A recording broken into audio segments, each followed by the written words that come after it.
Hello friends, આજે આપણે બનાવીશું દરેક ગુજરાતીઓના ફેવરેટ એવા મેથીના થેપલા. એવું તો કોઈ પણ નહીં હોય કે જેને મેથીના થેપલા પસંદ નહીં હોય. ગુજરાતીઓ માટે તો સવારનો નાસ્તો હોય કે પિકનિકમાં જવાનું હોય કે વડીલોને જાત્રામાં જવાનું હોય, મેથીના થેપલા પહેલાં જ હોય છે. તો ચાલો શરૂ કરીએ એકદમ સોફ્ટ થેપલા બનાવવાનું. સૌ પહેલાં થેપલા બનાવવા માટે આપણે 2 કપ જેટલા ઘઉંનો લોટ લઈ લેશું. હવે એ જ કપના માપથી આપણે અડધો કપ જેટલો ચણાનો લોટ લઈ લેશું. હવે ત્યારબાદ આપણે તેમાં 1 ચમચી જેટલી હળદર લઈ લેશું. હળદર અહીં થોડી વધુ જ લેવાની છે. સ્વાદ પ્રમાણે મીઠું ઉમેરી દેશું. 1 ચમચી જેટલું આપણે કાશ્મીરી લાલ મરચું લઈ લેશું. 1 ચમચી ધાણા જીરું પાવડર લઈ લેશું. 5 ચમચી જેટલી હિંગ લઈ લેશું. અને અડધી ચમચી જેટલું આખા જીરાને હાથની મદદથી આ રીતે ઘસી અને તેમાં ઉમેરી દેશું. હવે ત્યારબાદ તેમાં અડધી ચમચી જેટલો ગરમ મસાલો ઉમેરીશું. અને થેપલા પચવામાં હળવા રહે એ માટે ચપટી જેટલા આપણે અજમાને હાથેથી ઘસી અને આ રીતે ઉમેરી દેશું. ત્યારબાદ થેપલાને એકદમ સોફ્ટ બનાવવા માટે 2 ચમચી જેટલું મોણ દેવા માટે તેલ ઉમેરી દેશું.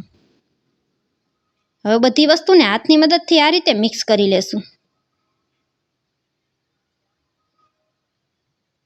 બધી વસ્તુ આ રીતે મિક્સ થઈ જાય ત્યારબાદ લીલા ધાણાને સુધારીને એડ કરી દેશું. થેપલામાં લીલા ધાણા નાખવાથી ખૂબ જ સરસ સ્વાદ આવશે. હવે મેથીને મેં આ રીતે ધોઈ અને ઝીણી સુધારીને લઈ લીધી છે. 1 કપ જેટલી અહીં મેં મેથી લીધેલી છે. મેથીનું પ્રમાણ થેપલામાં વધારે જ રાખવાનું, જેથી કરીને થેપલાનો સ્વાદ પણ સરસ આવશે અને થેપલા આપણા દેખાવમાં પણ એકદમ સરસ દેખાશે. હવે બધી વસ્તુને આ રીતે મિક્સ કરી લેશું. ત્યારબાદ તેમાં આદુ અને મરચાંની પેસ્ટ ઉમેરી દેશું. આદુ મરચાંની પેસ્ટનો પણ થેપલામાં ખૂબ જ સરસ સ્વાદ આવે છે. તેને પણ આ રીતે લોટ સાથે મિક્સ કરી લેશું. ત્યારબાદ 1 ચમચી જેટલા સફેદ તલ ઉમેરી દેશું. તલ ઉમેરવા એકદમ ઓપ્શનલ છે. તલ ઉમેરવાથી થેપલાનો દેખાવ સરસ આવે છે. જો તમને તલ પસંદ ન હોય તો તમે સ્કીપ પણ કરી શકો છો. હવે બધી વસ્તુને હાથની મદદથી આ રીતે મિક્સ કરી લેશું. ત્યારબાદ તેમાં થોડું થોડું પાણી એડ કરી અને આપણે લોટ બાંધી લેશું. અહીં આપણે એકી સાથે પાણી ઉમેરવાનું નથી. 2 ચમચી પાણી ઉમેરતા જશી અને લોટ બાંધીને તૈયાર કરી લેશું. અહીં આપણે એકદમ કડક પણ નહીં અને એકદમ ઢીલો પણ નહીં એવો મીડિયમ લોટ બાંધીને તૈયાર કરવાનો છે. હવે બધા લોટને આ રીતે આપણે હાથની મદદથી ભેગો કરી લેશું. ને હાથમાં લાગેલા લોટને પણ આ રીતે ઉખડી અને તેની જ સાથે મિક્સ કરી દેશું. હવે આપણો લોટ બંધાઈ ગયો છે. હવે લોટને કૂણવવા માટે 2 ચમચી જેટલું આપણે તેલ એડ કરી દેશું. અને તેને હાથની મદદથી આ રીતે એકદમ સરસ મસળી લેશું. હવે આપણો એકદમ સરસ લોટ બંધાઈને તૈયાર થઈ ગયો છે. આ લોટ કડક પણ નથી અને ઢીલો પણ નથી. હવે મીડિયમ લોટ બાંધી અને તેને 10 મિનિટ માટે ઢાંકણ ઢાંકી અને રાખી દેવાનો છે. 10 મિનિટ પછી આપણે લોટને ઢાંકણ ખોલી અને ચેક કરી લેશું.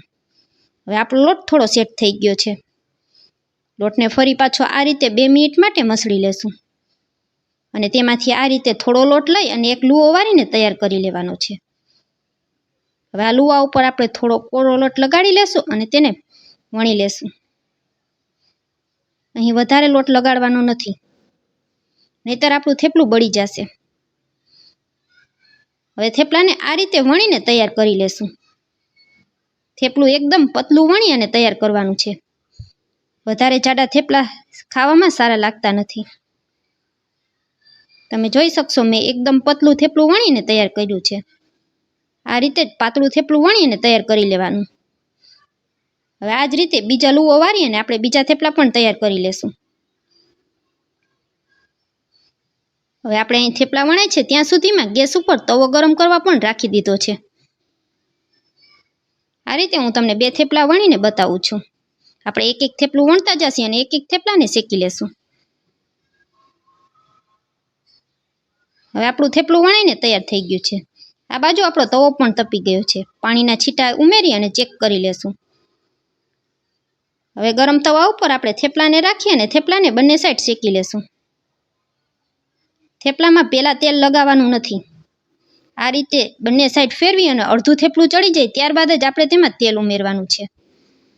તવીથાની મદદથી દબાવી અને બંને સાઈડ અડધું થેપલું આપણે ચોળવી લેવાનું છે.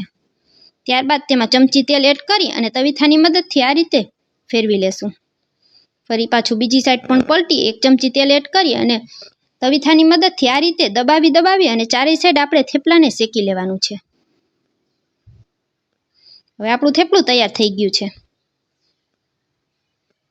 તેને આપણે સર્વિંગ પ્લેટમાં લઈ લેશું. હવે આપણે આ જ રીતે બધા જ થેપલાને તૈયાર કરી લેવાના છે. હવે બધા થેપલા આપણા આ રીતે તૈયાર થઈ ગયા છે. તમે જોઈ શકશો કે આપણા થેપલા કેટલા સરસ બનીને તમે જોઈ શકશો કે આપણું થેપલું એકદમ સોફ્ટ બનીને તૈયાર થયું છે. આ થેપલાને તમે 7 થી 8 દિવસ સુધી સ્ટોર પણ કરી શકો છો.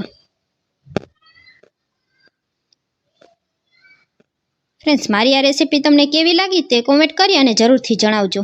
અને મારો વિડીયો પૂરો જોયા પછી જો તમને સારો લાગ્યો હોય તો મારા વિડીયોને એક લાઇક કરજો, ફ્રેન્ડ્સ અને ફેમિલી સાથે શેર કરજો. મને સપોર્ટ કરવા બદલ મારી ચેનલને સબસ્ક્રાઈબ કરજો. હવે તૈયાર છે આપણા ગરમા ગરમ થેપલા.